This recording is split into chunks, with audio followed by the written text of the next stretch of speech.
அதெல்லாம் நடக்க போறது இல்லை. அது சும்மா ஏதோ அவங்களுக்கு பிரச்சனை இல்லை. அவங்களுக்கு நீங்க சாலையில பயணிச்சுட்டு போகும்போது, ஐயா உங்ககிட்ட சொல்றேன், சாலையில பயணிச்சுட்டு போகும்போது டேக் டைவர்ஷன் ஒன்று போட்டிருப்பான், ஒரு பலகை வச்சிருப்பான் பாத்தீங்களா? அது மாதிரி பிரச்சனைகளை திருப்பி விடுறதுக்கு இது இப்ப ஒரு பிரச்சனை. இப்ப லட்டு பிரச்சனை தமிழ்நாட்டுக்கு, மொத்த நாட்டுக்கு அந்த ஒரு பிரச்சனை. ஒரு தேர்தல் சாத்தியமா? ஒரே நாடு ஒரே தேர்தல். ஒரே நாடாது பல கேள்விகள் இருப்போம், பதில் இருக்கா? இப்ப ஒரு கேள்வி, ஐயா மோடி ஐயாவே ஆட்சிய சந்திரபாபு நாயுடு ஐயாவும் நிதிஷ்குமார் ஐயாவும் தாங்கிட்டு இருக்காங்க, ஆதரவு இல்லைன்னு விலகிட்டாங்க. மொத்த இந்தியாவுக்கும் தேர்தலா? மாநிலங்களை எல்லாம் கலைச்சிட்டு எல்லா மாநிலத்துக்கும் தேர்தலா? ஒரே தேர்தல்னா உள்ளாட்சிக்கு நீங்க வைக்கிறீங்களா தேர்தல், அதுவும் அப்படித்தானா? அது ஏன் 3 மாசம் கழிக்குது? உங்களால முடியுதா? நீங்க மேற்கு வங்கத்தில் எத்தனை தொகுதி? 42 தானே? 40. எதுக்கு 7 கட்டமா நடத்துறீங்க? பீகார்ல 42, எதுக்கு 7 கட்டம்? அசாம்ல 14, எதுக்கு 3? ஐயா நீங்க என்னங்க எப்படி சொல்றாங்க? அப்ப எங்க மாநிலம் பாதுகாப்பா இருக்கா? பாதுகாப்பு ஒரு மாநிலத்துல பாதுகாப்பு கொடுக்க முடியாத அளவுக்கு நீங்க 10 ஆண்டு ஆண்டுட்டு நாட்டையே பாதுகாக்கணும்னு பேசிட்டு நீங்க நீங்க சொல்லுங்க. அப்ப உங்களால பாதுகாப்பு கொடுக்க முடியல. அதுக்கு இவ்வளவு பெரிய ராணுவம், இவ்வளவு பெரிய உளவு கட்டமைப்பு. நீங்க தோல்வியை ஒத்துக்குங்க, எங்களால பாதுகாப்பு கொடுக்க முடியல அப்படின்னு சொல்லுங்க. அப்ப இது ஒரு பேச்சா?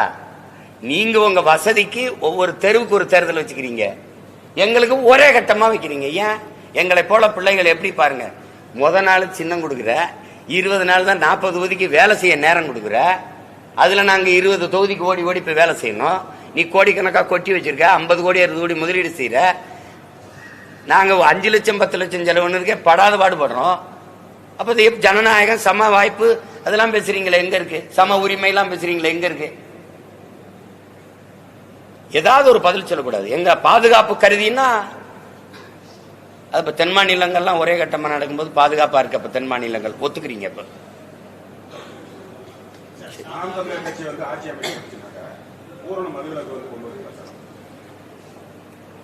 பூரணம்ங்கிற ஏன் அந்த தமிழ்ல சொல்லு இல்லையா? முழுமையான பூரணம், இது பௌர்ணமி, ஏன் முழு நிலவுன்னு சொல்ல முடியாதா? என்ன நீங்க? அதாவது எங்களுடைய மது கொள்கை இப்ப உயர்தரக விடுதி இருக்கு பாருங்க, 5 நட்சத்திர விடுதிகள், இந்த சுற்றுலா பயணிகள் அதிகம் வர ரெசார்ட்கள்லாம் வச்சிருக்காங்க இல்லையா? அந்த மாதிரி இடங்கள்ல இந்த சீமை மதுவை நாங்க அனுமதிக்கிறோம். இந்த தெருவுக்கு தெரு வச்சிருக்கிற அந்த மது கடைகள், குறிப்பா டாஸ்மார்க், அதை மூடிடுறோம். ஒவ்வொரு தேசிய இனத்திற்கும் ஒரு மது இருக்கு. இப்ப ரஷ்யானா வோட்கா இருக்கு, அங்கன்னா ஜின் இருக்கு, இங்கன்னா ஒயின் இருக்கு, அங்கன்னா ரம் இருக்கு. இப்படி பல நாடுகளுக்கு ஒவ்வொரு நாட்டுக்கும் ஒரு மது இருக்கு. எங்கள் தேசிய இனத்துக்கு எங்களுக்கு நாங்க ஒரு மூத்த இனம், எங்களுக்கு ஒன்று மது இருக்கு. எங்க பாரம்பரிய உணவின் ஒரு பகுதின்னு தான் இந்திய அரசியமைப்பே சொல்லுது. அது கல்லுங்கிற சொல்லு எங்க மூதாதை கல்லு உண்ணாமைனே பாடிட்டது இல்லை. பனம்பால், தென்னம்பால், மூலிகை சாறுன்னு வைக்கலாம். இவ்வளோண்டு அருகம்புல்லு சாறு, கோதுமை புல்லு சாறுலாம் உடம்புக்கு நல்லதுங்கிறீங்க. அது எவ்வளவு பெரிய மூலிகை பாருங்க. தாயின் மார்புல பால் போல பனம்பால், தென்னம்பால், மார்புல இருந்து பால் வருது.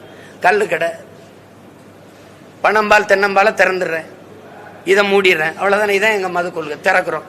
கல்லு குடிச்ச செத்தவனும் இல்ல, சொத்தம்பிட்ட வித்தவனும் இல்ல. வரலாறு வா பார்த்துப்போம். உணவின் ஒரு பகுதி நீ ஏன் சொல்றான்னா, ஒரு மனிதன் போதும்னு சொல்றது சாப்பாடை மட்டும்தான் சொல்லுவான். அதுக்கப்புறம் கல்லு, அதிகபட்சம் பெரிய முடா குடிகாரம் நம்ம ஊர்ல. முடா குடிகாரனா இருந்தால் 4 லிட்டருக்கு மேல குடிக்க முடியாது, போதும்னு. ஆனா சீமச்சரக்கு அப்படி கிடையாது. அவன் நினைவிழந்து மயங்கி தெருவில் விழுகிற வரை குடிச்சிட்டு கிடப்பான். அது மாதிரி இது கிடையாது. பனை வாழும், வேளாண்குடி மக்கள் வாழ்வார்கள். இது இந்த அதனால இப்ப நீங்க 200 ஆண்டு கால பனையை 200 ரூபாய்க்கு விற்கிறானே, நீங்க கல்குவாரி இதுக்கு செங்கல் சூளைக்கு காவாய்க்கு கால்வாய்க்கு வெட்டிட்டு போறதை நீங்க பாக்குறீங்க. அப்ப அதான் சரியான கொள்கை. நீங்க எங்க ஐயா நல்லசாமி, கல்லு நல்லசாமி சொல்லிட்டு இருக்காங்க. நம்ம ஐயா அரசியல் சாசனமே மதுவின் உணவின் ஒரு பகுதின்னு தான் சொல்லுது. கல்லு மதுன்னு நீ நிரூபிச்சிரு, நான் பல கோடி தர்றேன்றது. சங்க இலக்கியத்திலே உங்களுக்கு அவையும் அதிகமானோம்னா கல் ஒன்று பேசிக்கொண்டிருந்தார்கள்னா இருக்குது. முத்தமிழ் பேரறிஞர் ஐயா வைரமுத்தவர்கள் எழுதிய இதெல்லாம் இருக்குது. அதனால நாங்க கல்லுக்கடையை அனுமதிக்கிறோம். பனம்பால், தென்னம்பால், மூலிகை சாறுன்னு அதை அனுமதிக்கிறோம். இந்த சீமை சரக்கை தடை செய்யறோம். இது வெளிநாட்டு பயணிகள்லாம் வர்றாங்க இல்லையா, சுற்றுலா தலங்கள் அங்க இந்த சீமச்சரக்கை இப்ப பெரிய பெரிய ஸ்டார் ஹோட்டல்ங்கிறாங்கல்ல அங்கெல்லாம் அனுமதிக்கும்.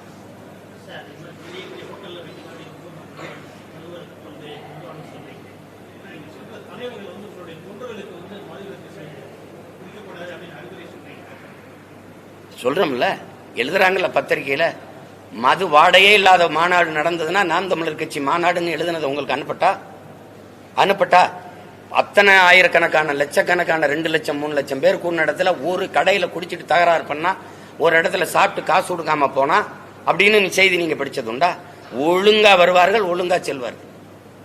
நீங்க பாருங்க, எத்தனையோ செய்திகள். இத்தனை ஆண்டுகளை 13 ஆண்டு ஆயிடுச்சு நாங்க கட்சி தொடங்கி, 8 ஆண்டுகளா தேர்தல் களத்துல நிக்கிறோம். எந்த இடத்துல இந்த மாதிரி ஒரு செய்தி பதிவாயிருக்குன்னு பாருங்க. மற்ற கட்சியில நீங்க மற்ற கட்சிகிட்ட தான் பார்க்கணும். நாங்க கட்சி சார்பில்ல, நாட்டு மக்களுக்கே சொல்றோம். அது விஷம் என்று தெரிந்து நாம அருந்துறோம். அதை நிறுத்திடணும். நீங்க அதை திறந்து வச்சுக்கிட்டு நாட்டு மக்கள் நலன், இளைஞர் நலன், அது மேம்பாடு, விளையாட்டுத்துறை இதெல்லாம் செய்யறது அதெல்லாம் வச்சிருக்கிறது ரொம்ப பெரிய வேடிக்கை, ரொம்ப பெரிய கொடுமை. இதெல்லாம் நீங்க சாராயம் வித்த காசுல எனக்கு நல்லது செய்யறதுன்னு எங்க அப்பனை குடிக்க வச்சுட்டு எங்க ஆத்தாவுக்கு 1000 ரூபாய் கொடுக்கறது மாதிரி ஒரு கொடுமை உலகத்துல உண்டா? சொல்லுங்க. ஒரு நாளைக்கு எங்க அப்பா குடிக்கிறாருன்னு வச்சுக்கிறீங்களேன், 250 ரூபா 300 ரூபா செலவழிப்பாரு. எங்க அம்மாவுக்கு 30 ரூபா கொடுக்குறீங்க, மாசம் 1000 தான். இந்த கள்ளச்சாரம் குடிச்சு செத்தவர்ல பேட்டி கொடுத்தது பாருங்களேன், 500 ரூபா கூலிங்க எங்களுக்கு. டாஸ்மார்க்ல போய் குடிச்சா 300 ரூபா போயிருதுங்க, இல்ல 350 ரூபா போயிருதுங்க. 150 ரூபாயோட வீட்டுக்கு போறோம்ங்க.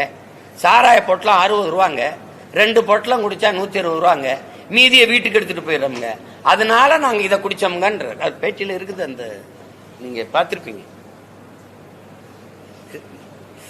இப்ப அதுதான் அது யதார்த்தம். அதை போய் பேசி என்ன இருக்கு?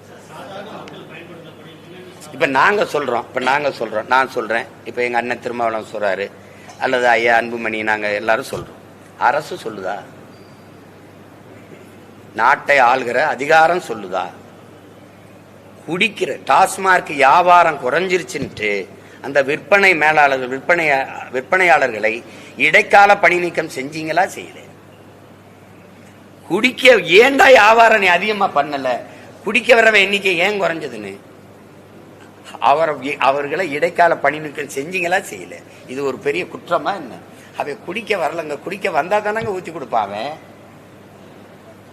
சேலத்துல மாவட்ட ஆட்சியர் உட்கார்ந்து விற்பனையாளர்களை எல்லாம் கூப்பிட்டு, அந்த மேலாளர்லாம் கூப்பிட்டு, ஏன் இந்த 2 மாசத்துல வியாபாரம் குறைஞ்சிருக்குன்னு விவாதம் நடந்ததா இல்லையா? வலைவெளியில உங்களுக்கு என்ன கொடுங்க, நான் அனுப்புறேன்.